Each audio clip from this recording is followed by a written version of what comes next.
我叫乔任兴，我是东平市检察院的一名检察官。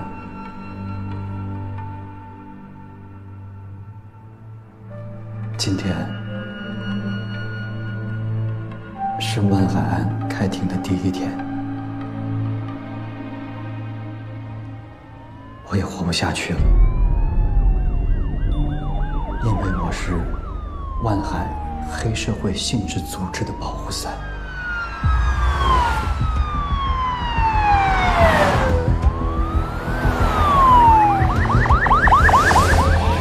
各位观众，大家好，我现在正在东平市中级人民法院为大家进行现场报道。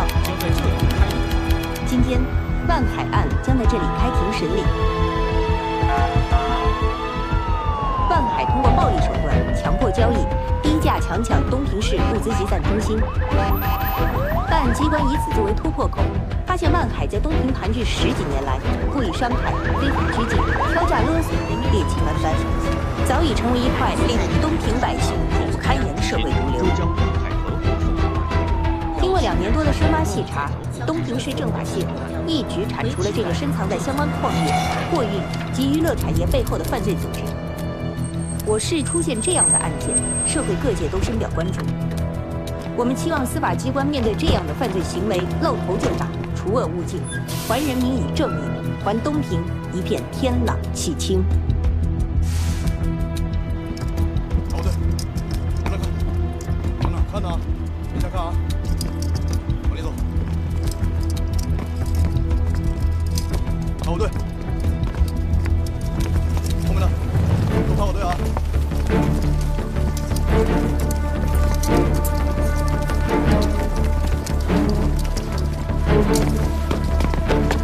快点，跟上，跟上。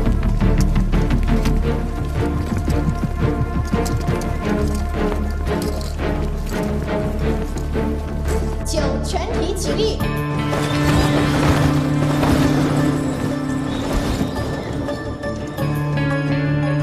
请审判长、审判员、人民陪审员入庭。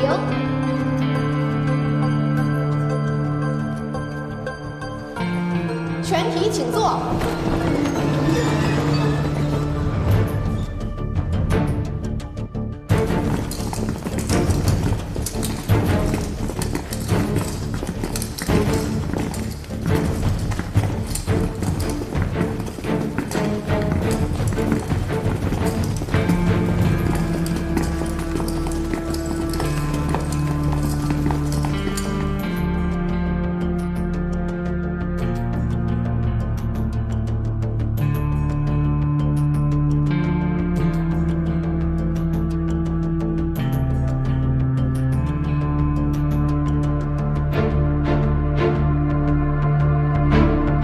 现在开庭，请公诉人宣读起诉书。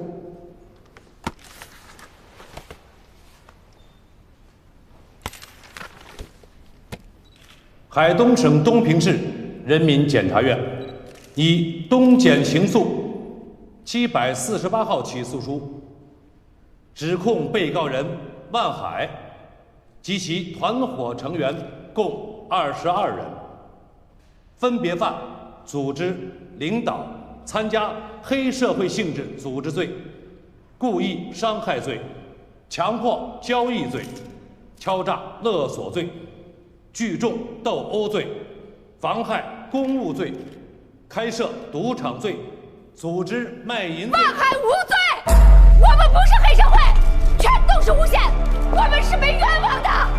上海案与万海无关，都是有预谋的。法警，带离法庭。张文静，闭嘴！你闭嘴！张文静说的对，我爸不是黑社会，黑社会。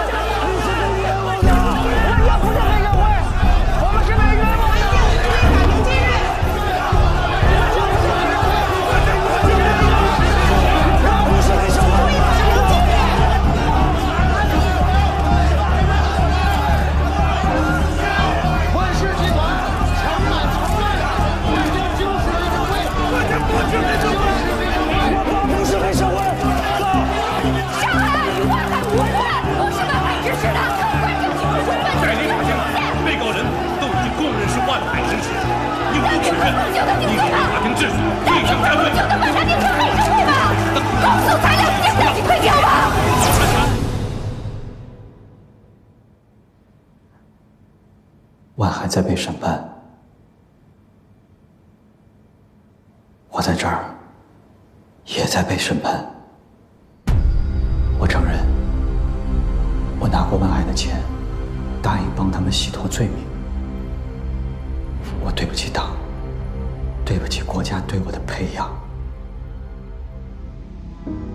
我走到今天，都是我自己的问题，我自己犯下的错。我咎由自取，我死有余辜。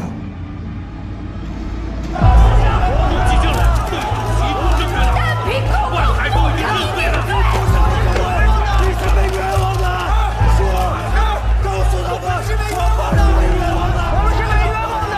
赶紧说话呀！你告诉他们，你不是黑社会！你告诉他们，你不是黑社会！是王爷陷害你的！有没有顺利的地方了，东平？东平有没有顺利的地方了？这是冤案！已经认罪了，你不要以为懂点法律就可以在法庭上胡说八道，你这种不孝！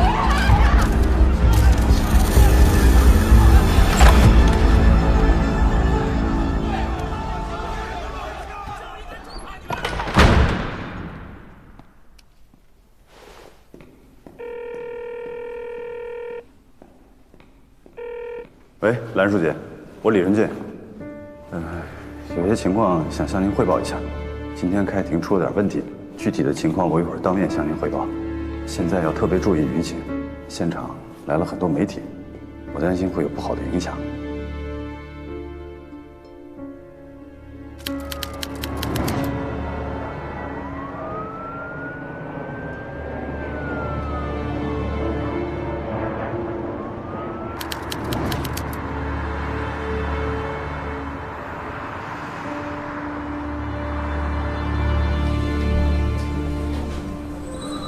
刘主任，张老师，来吃了吧，走啊！白助理，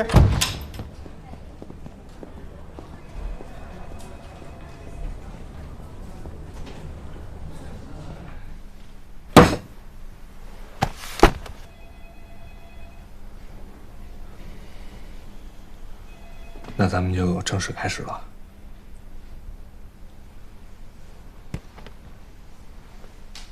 海东省检察院第11部检察官洪亮，我是检察官助理张怀恩。就江南市检察院1部主任王春祥同志因押解嫌疑人的途中违规改变路线，致使嫌疑人受伤一事进行2次询问和调查。根据第1次调查和询问，你帮我把手铐摘了，你让我踏踏实实给我爹磕个头。回去以后，我什么都交代。这可是你说的。把钥匙给我。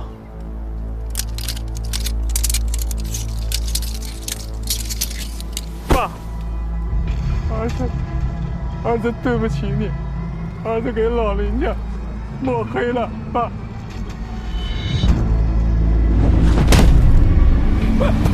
你干什么？王老师，整个过程就是这样吗？是的。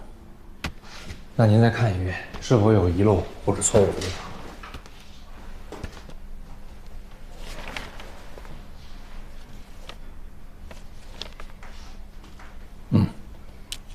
没什么问题，细节都很清楚。好，那麻烦您在最后一页签字吧。那么，这个有没有遗漏的细节？你再想想。没有，事实完全清楚。好，那麻烦您在最后面签字吧。好。不好意思，郑主任，亚平主任，打扰一下。王老师，这字儿不能签，咱们去找领导。这事儿就不要上升到领导层面了吧？王老师，您干了1辈子了，还有半年就退休了，非要在这个时候背个处分吗？洪亮同志，你们辛苦了啊！那这个案子先停一下，走，咱们找领导去。这怎么停啊？我们在走正常流程呢。正常流程，洪亮，你们11部是查什么的？查职务犯罪。王老师职务犯罪了吗？他是玩忽职守了，还是徇私枉法了，还是刑讯逼供了？他够得上你们11部哪条？郑主任，这事错了就是错了，咱们得承认。王老师，您先别说话。洪亮，王老师让林喜去上坟，不是因为他心软好说话，他是要感化林喜，希望林喜在到案后可以把全部罪行都交代了。事实证明，他确实是都交代了，对不对？但这是您1部的案子，跟我们11部没有关系。你是新来的吧？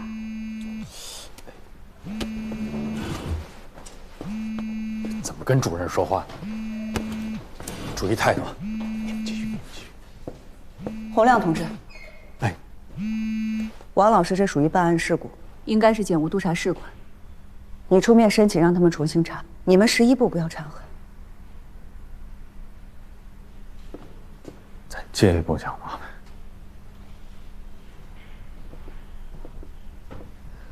其实啊，我们也不想来，但是领导给我的反馈呢是说，检务督察室最近特别忙，一个人都抽不出来，只能让我们11部临时顶上。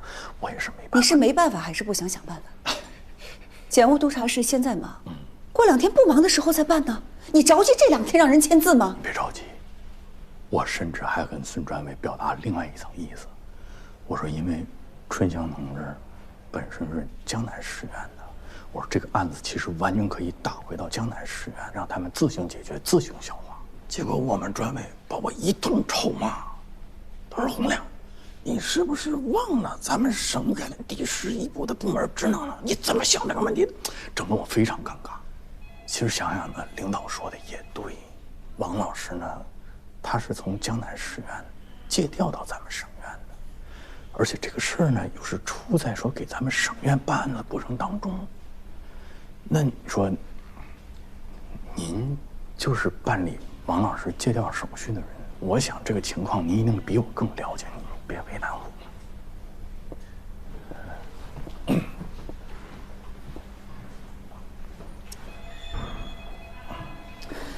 洪亮，哎，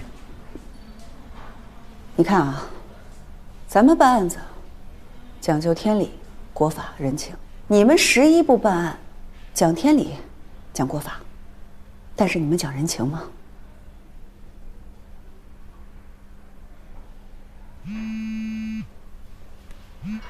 喂，洪亮，你别假装接电话。哎，老侯，现在方便吗？喂，喂，老侯，你听得见吗？我听得见，你说。老侯，老侯，你听得见吗？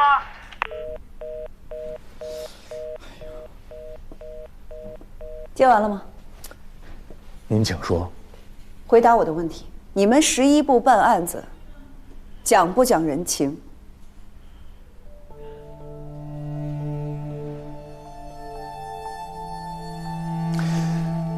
司法是为了约束公民，但是执法者更应该接受司法的约束，才能保证司法的公平公正。我们11部的作用呢，就是为了刀刃向内约束自己的同志，我们存在的意义和价值，我相信亚平主任一定比我更清楚。说，如果您觉得我们今天这个办案的方式方法有问题呢，您可以向有关领导去反馈，我一定虚心接受。如果您觉得我们今天在办案过程当中，我们的处罚标准超标超规，也欢迎您向有关部门进行申诉。我是要申诉。好，你倒是给我时间呢。好的，亚平主任，小张，这样，王老师今天这个字儿，暂时可以不用签啊，但是亚平主任，麻烦您给我写一个情况说明，因为我们的办案进程被迫被您给打断了。要不然我不好交代。我签了，不好意思。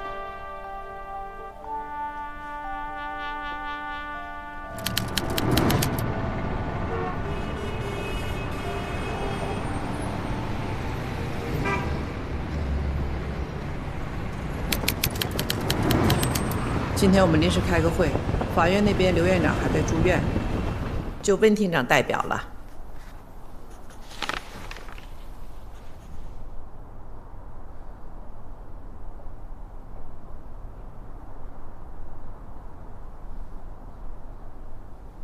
案子走到今天， 2年多了，各位在这个案子上确确实实付出很多，今天出现这样的问题，没什么可说的。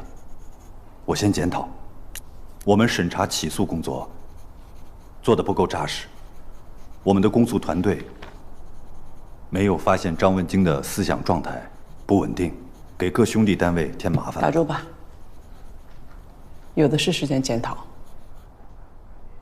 许局，你先说说。啊，那蓝书记啊，我就简单的说几句。张文京胁迫证人、伪造证词，这个事儿是个事实，我们这边查得很清楚，相关的人证、物证都在，相互印证，形成闭环。至于这个张文京啊，在审查起诉阶段到底是怎么了，这个。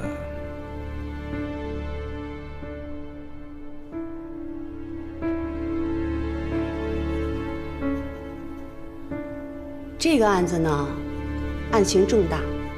开庭前，合议庭成员认真研读了案件材料，严把证据观、法律文书观，对重大疑难问题做了专项研究，没问题了才开庭的。张文京是万氏集团的法律总监，从万海被刑拘开始，就是由他来做万海的辩护律师的。具体情况，谢主任。你介绍一下。好，在审查起诉阶段，我们发现近年来张文京明知万海团伙实施违法犯罪行为，却屡次三番为其提供法律帮助。我们顺藤摸瓜，发现万海团伙在东平市欺行霸市这么多年，张文京早已涉嫌参与多起该团伙的诈骗和敲诈勒索案件，可以说他就是万海团伙的骨干成员。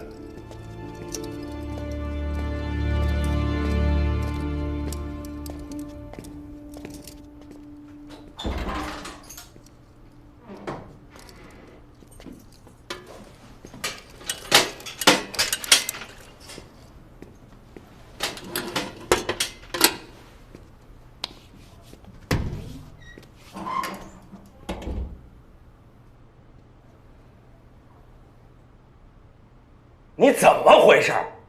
你要打算靠这种方式发声的话，你是不是应该提前跟我沟通一下？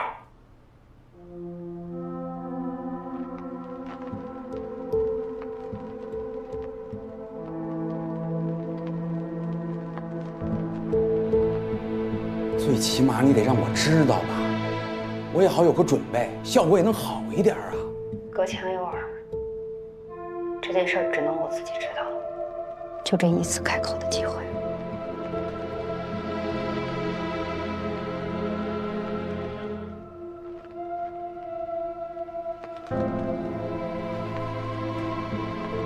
那下一步呢？算了，别说了。放心，我会动用所有关系，先打听一下上面对这个事儿到底现在是一个什么态度。我再去找找雨邪。你现在都把这事儿闹这么大了，不管怎么着，咱也得听见点动静，对吧？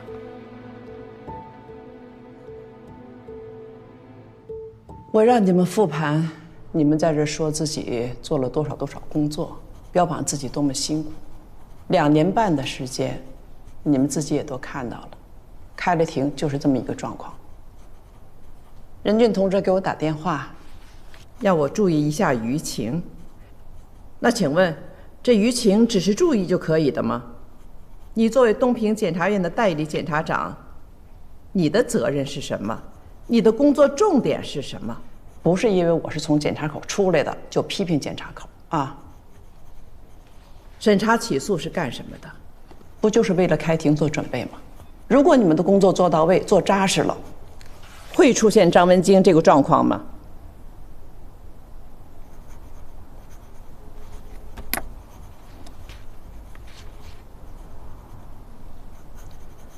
大家都不要推卸责任，也不要回避问题，还是要从控方找问题。公安局要进一步查清事实。好的。检察院要加强审查监督，把证据做扎实了。证据扎实了，无论他是否认罪，都不影响判决结果。我们尽快拿出方案来。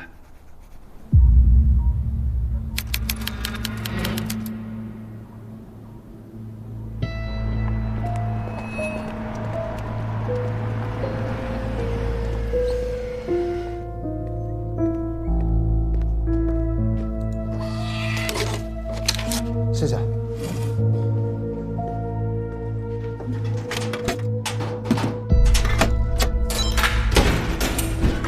谢谢。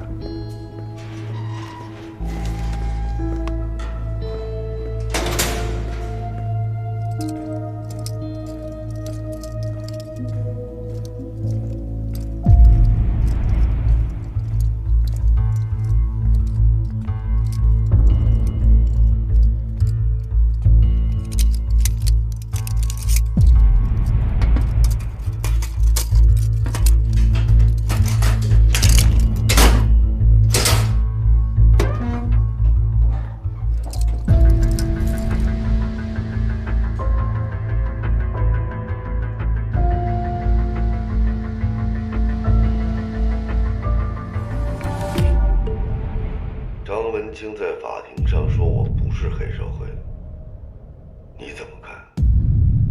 我该怎么看？我问你，我是黑社会吗？有什么意思？我问你，我是黑社会吗？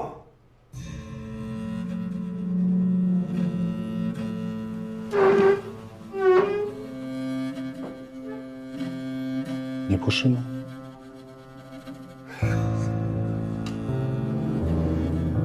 跟我俩在这无玄玄的，你连个张文京都弄不明白。你不是挺大能耐的吗？你告诉我，下次开庭是哪天？玩线了吧？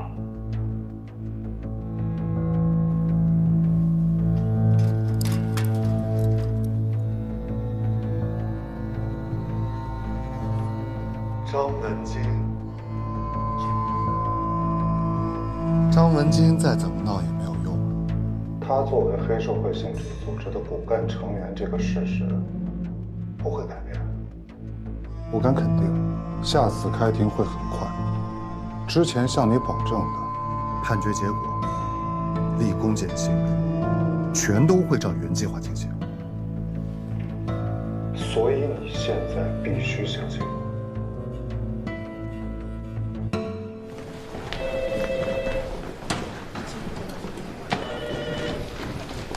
我说过，这个会都要到，乔主任怎么没来？前2年这可是他的案子。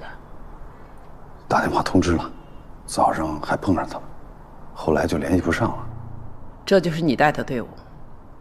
张文京的事情，估计省里已经知道了，不要等上面来问，要主动去汇报。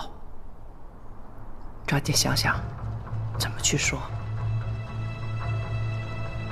我儿子呢？他为什么会出现在法庭？他为什么会出现在东边？当初你们怎么带我的？是谁说把他弄到国外的？我告诉你们，要是我儿子有个3长2短，谁他妈也别想好活。你知道我劝了你儿子多少次吗？你不知道你儿子性格跟你一样吗？他为什么出现在法庭？因为他知道开庭日期。他为什么还在东平？因为我劝不动他。我告诉你啊，他今天的行为就是扰乱法庭，要不是我帮他，他得关起来。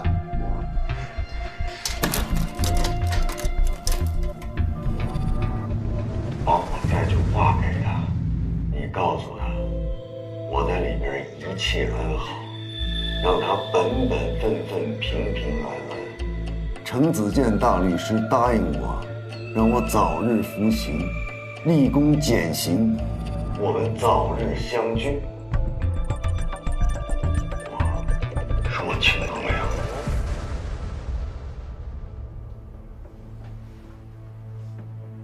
重复。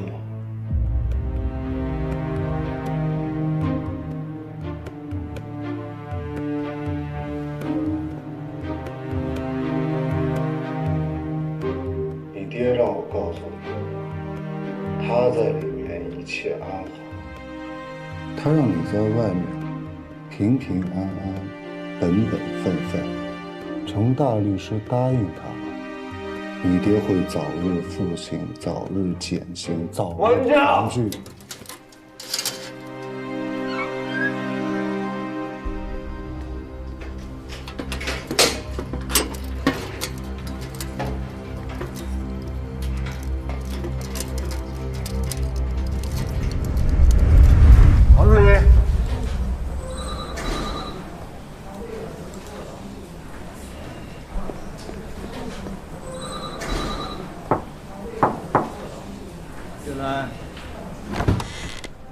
在哪？2天没见，我想死你，干啥去了？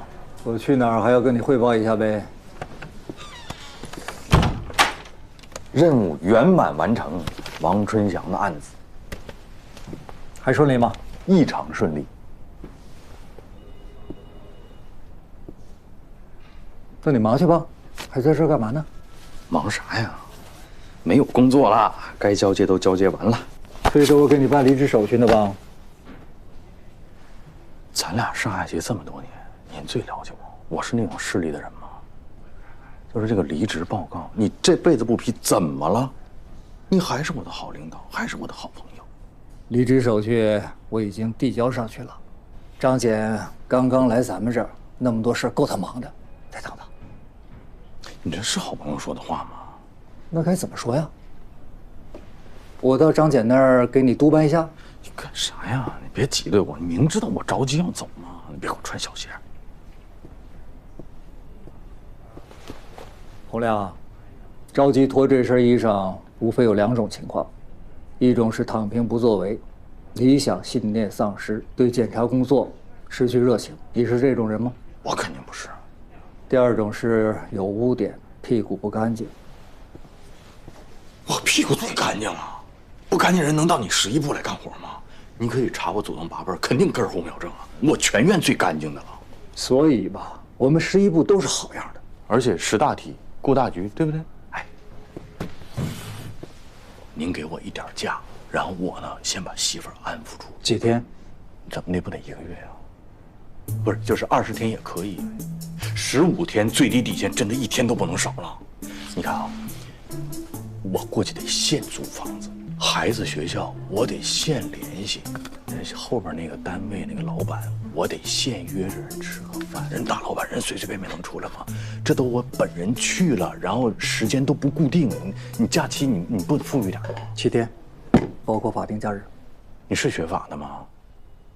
法定假日还克扣啊？1天找房子，1天给孩子找学校，还有1天陪新单位的同志吃吃喝喝，剩下的时间陪老婆。你的最低期望值是3天，张嘴就要1个月，啊，你咋想的？看破不说破，还是好朋友。7天也挺好，这么定了啊？走了。王老师，听我的，我跟领导请示汇报，申请重新调查。您别自己大包大揽的，那2个法警就没责任了？1个人扛和3个人扛，处分可不一样啊。不用了，那怎么着？你还想让那2个法警担责任呢？他们可是刚刚上岗，你知道考公务员有多难吗？2个孩子也不容易啊。您就容易，马上就退休了。洪亮今天把材料往上一报，您这降职处分可就板上钉钉了。那退休金差多少？婶儿算过吧？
王儿，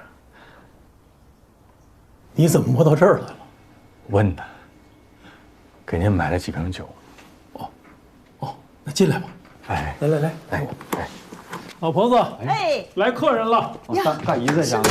哎呀，哎，大姨好。哎呀，给您的水果。哎呀，你也知道我们家老王受委屈了，你们今天都能来看我家老王，我心里老感动了。孩子，谁们？啊。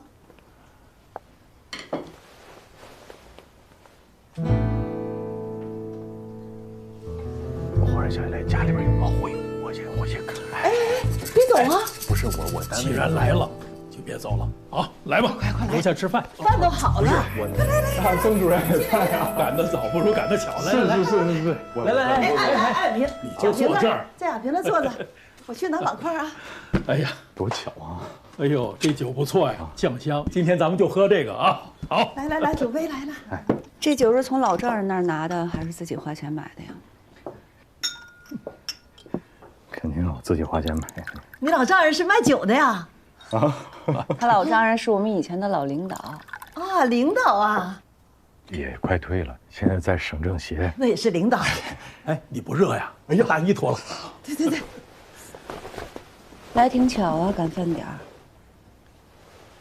我最近不怎么吃晚饭，减肥嘛，所以我就缺乏这个时间概念，糖葫芦。晚上不吃饭可不行啊，胃不好。这饺子刚出锅，来尝尝。好，大姨。哎呀，不用给我。哎，谢谢。看这孩子，你看，对不起。来给我。哎，婶儿啊，跟你介绍一下啊，洪亮，他就是办王老师这案子的11部检察官，洪亮。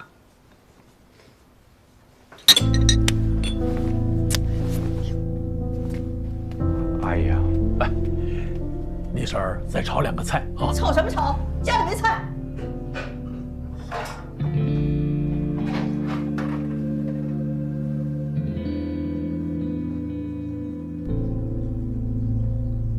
小红啊，你身为11部的检察官，又是我这个案子的主办检察官，今天能亲自来我家，我心里很明白，也很感动。这件事儿就是我错了，你没有任何问题，啊。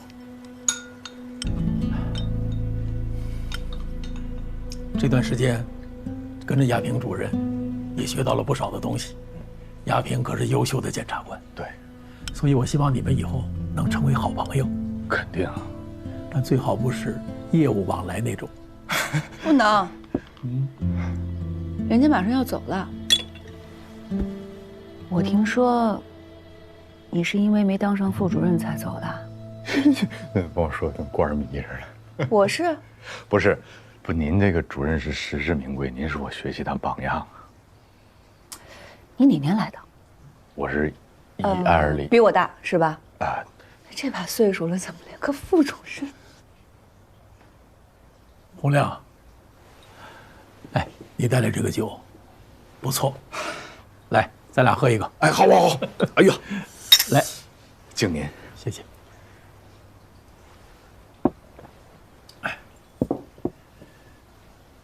刚才说要走，去哪儿啊？北京，最高检。嗯，最高检那儿能给你个副主任当当吗？我是去给人当法务总监，国企。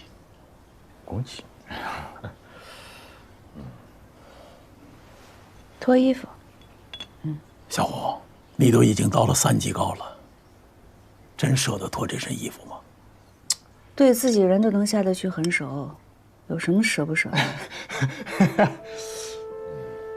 王老师，不是所有人都像您一样，这样珍惜自己的衣服，珍惜自己的荣誉。对，我们家老王，他最看重自己的荣誉。老王年年都是优秀检察官，你说你让他背个处分，他怎么回去啊？同事们怎么看他呀？这是。别说了。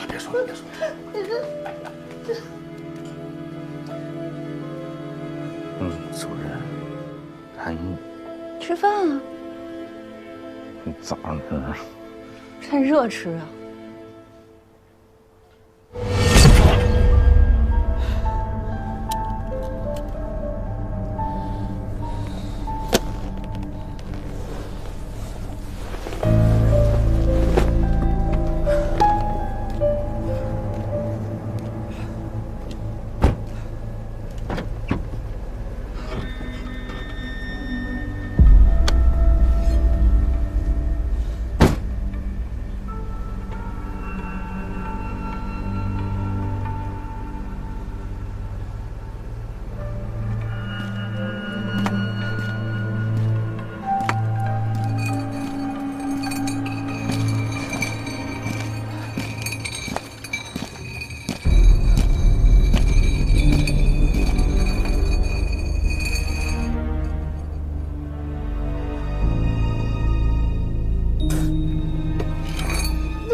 知道我当初为什么借调您来帮我办这个案子吗？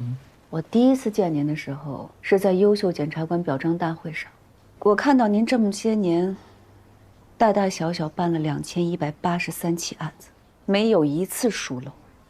2183这个数字，就是在全国的检察系统当中，那也是令人震撼的。这个社会的公平公正，就需要您这样的优秀检察官。主任，我借着您这个话题，我发挥一下啊，煽情表达一下。就我听见2183，洪检察官，我脑袋当时有个事儿想请教一下你。可是不敢。你们11部评判一个优秀检察官的标准是什么？我们孙专委是这么界定。要办多少个自己人，才能完成1年的 KPI？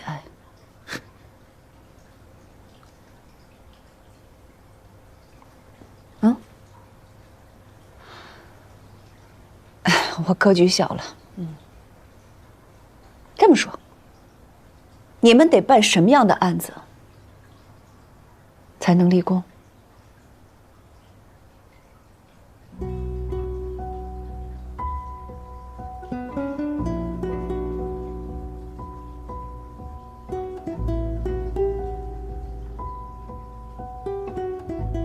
要说立功，我们老王这次立的是最大的功。你们就这么对待有功的人啊？你还有没有良心啊？好了，别说了。你知道吗？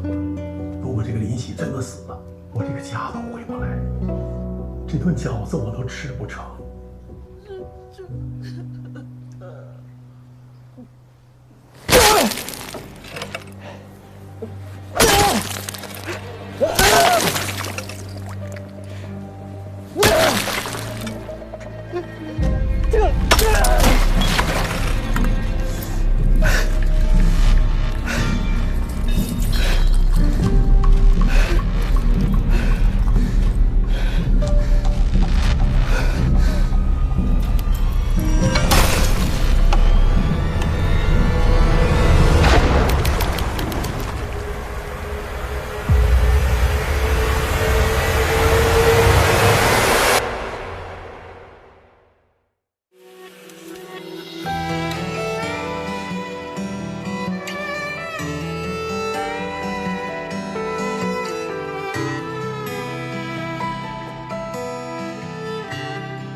江头风波，做人一生坎坷多。兄弟，我心头上有件事儿，那不见孟婆不得过。自古黑白分颜色，别扯放下就成佛。好人都未必能有好报啊，那坏人凭啥享安乐？为一口气，为一个理，为一场棋，老子走到底。我要走穿这条命，去看雪乱花。我要踏破这双鞋，光脚平风沙。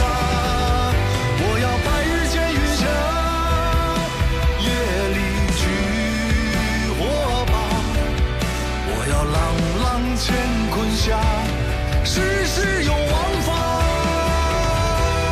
我要出了门的人，在晚夜归家。